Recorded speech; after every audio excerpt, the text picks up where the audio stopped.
Bonjour à tous. En 10 minutes, je vais essayer de vous donner les clés d'une croissance durable. Alors c'est une question qu'on s'est posée. On s'est posé une question chez WPP, une question que l'ensemble du monde de WPP s'est posée avec Kantar, en se disant est-ce qu'on peut essayer de caractériser de manière un peu objective ce qui fait la réussite de certaines entreprises et ce qui fait le manque de réussite d'autres entreprises. On sait qu'on est dans un moment compliqué pour des grands acteurs, souvent installés depuis longtemps dans leur secteur d'activité. Un moment compliqué pour des grandes entreprises qui ont eu souvent des croissances à 2 chiffres pendant des années et qui, face à des nouveaux entrants sur leur marché, face à la fragmentation de la demande des consommateurs, n'arrivent plus à continuer à croître.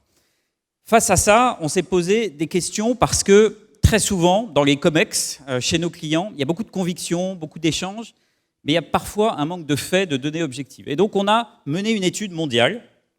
On s'est donné pas mal de moyens.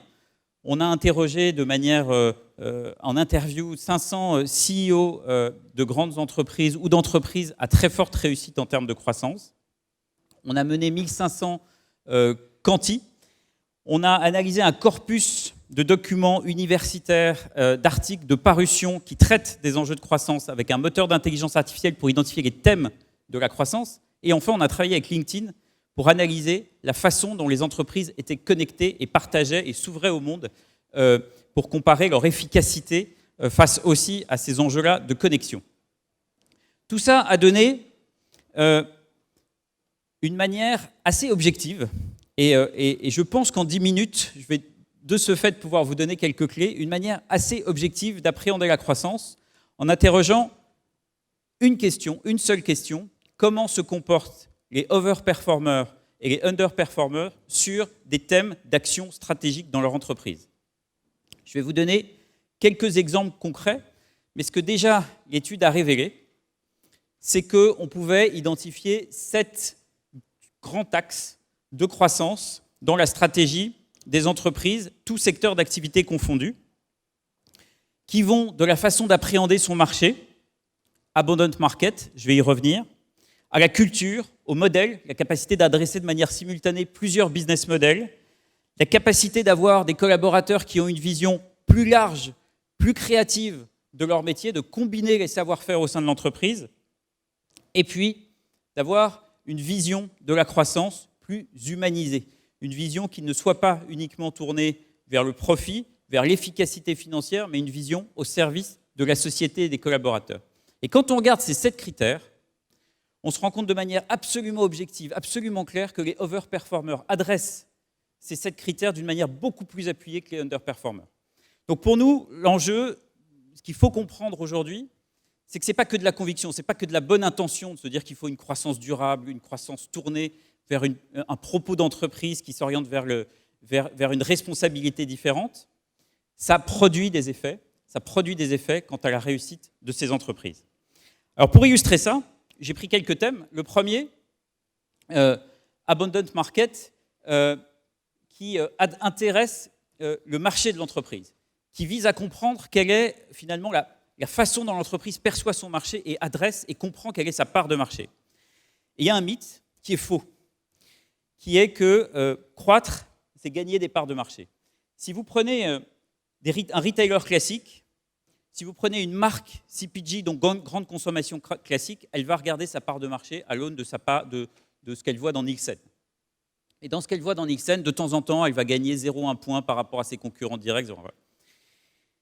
Mais si elle élargit un petit peu, elle va commencer à regarder sur un territoire plus large de catégories de produits dans lesquels elle pourrait être légitime, mais sur lesquels elle n'est peut-être pas encore positionnée, quelle est sa part?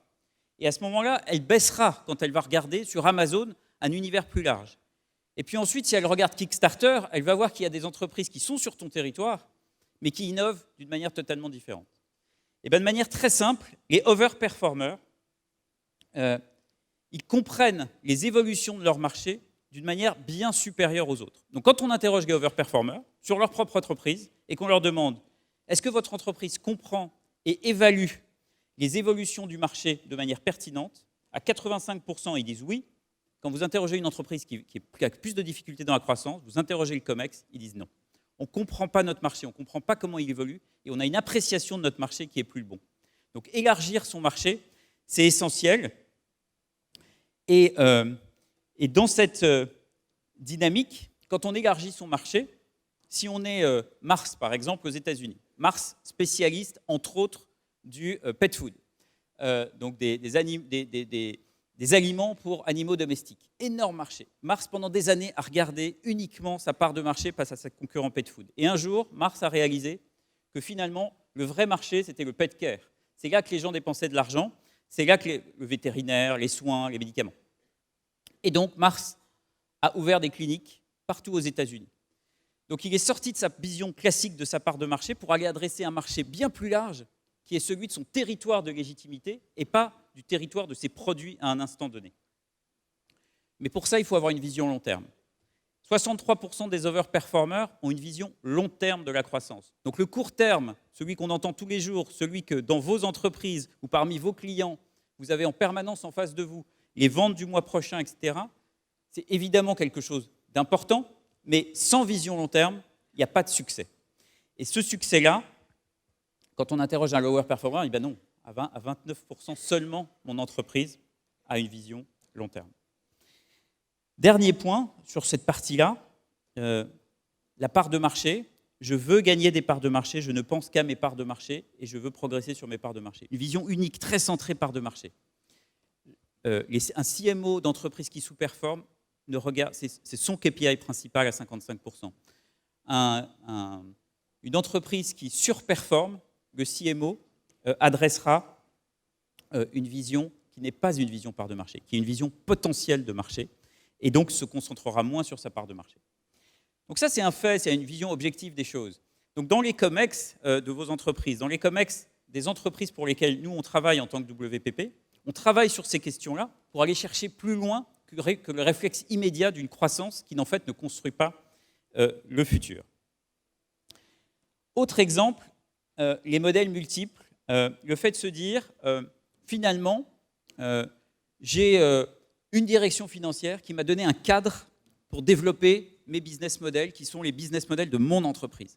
Donc finalement, mon entreprise, quand vous interrogez un directeur financier, que vous lui parlez de son business model, il va être extrêmement précis sur son business model. Mais dans les entreprises qui surperforment, il y a une appétence très forte pour le fait de se dire « je m'intéresse à des nouveaux business models ». Les entreprises qui réussissent, à 66%, elles sont en permanence en train de construire des nouveaux business models, alors que les lower performers ne le font qu'à 38%. Donc ils sont capables de jouer sur plusieurs tableaux en même temps, plusieurs modèles en même temps. On le voit quand Coca-Cola, qui est quand même la marque de la distribution, se dit moi je vais posséder ma propre distribution avec Costa Coffee, je change de business model. Quand Pepsi se dit je vais être chez les gens directement en lien direct, alors que je suis une marque désintermédiée, avec Homemade, je transforme mon business model. Donc voilà des entreprises installées qui ont su transformer leur business model. Mais ça a une conséquence pour les CMO, et je sais qu'il y a beaucoup de gens de marketing dans cette salle, ça a une conséquence très forte, c'est qu'il y a nécessité de monter en puissance financière pour les CMO parce que le sujet de la finance, le sujet du business model devient un sujet marketing. Être capable d'évaluer un potentiel marché ne se fait plus uniquement à l'aune des KPI marketing classiques, mais de la capacité à comprendre les business models spécifiques de ce marché. Et donc, dans les entreprises qui surperforment, le CFO devient un business partner du CMO pour adresser ces sujets-là. Et puis, dernier point, la capacité à anticiper en s'organisant différemment. Si vous prenez la société Haier, qui est une entreprise chinoise, assez classique au départ, très hiérarchisée au départ, Haier, qui a une croissance assez exceptionnelle, a mis en place un système très simple qui sont des équipes ultra courtes, quelques personnes pour adresser chaque problème de l'entreprise, chaque opportunité marché, chaque défi qu'il se pose. Donc recentrer les équipes en petites équipes projet, ça se fait même en Chine, dans les très grandes multinationales, de manière à être beaucoup plus efficace. L'élimination des barrières internes, quand vous interrogez les sous-performeurs, ils vous disent à 25%, je souffre des barrières internes dans mon entreprise. Je ne décloisonne pas. Ces équipes courtes, elles permettent de décloisonner. Et à 47%, les overperformers disent non, les barrières internes, on les surmonte, on y arrive. Donc pour conclure, puisque 10 minutes se passent vite, pour conclure, la croissance doit être envisagée selon tous ces paramètres-là, mais plus elle est pensée de manière responsable, plus elle sera efficace parce qu'elle embarquera les équipes. Chez les lower performers, l'ambition numéro 1, c'est le bénéfice de la croissance. Chez les autres, l'ambition numéro 1, c'est les gens, l'impact sur les hommes à 35%. Donc je vous laisse avec cette pensée-là pour conclure. Cette étude, elle est plus riche que ça, plus large que ça. On en fait une présentation WPP avec Kantar et toutes les équipes chez nous le 7 novembre. Donc j'ai un compte qui s'affiche là, Twitter, et je vous propose de m'adresser votre intérêt pour l'étude et venir découvrir l'ensemble des résultats à ce moment-là. Et je vous remercie. Merci énormément, Mathieu.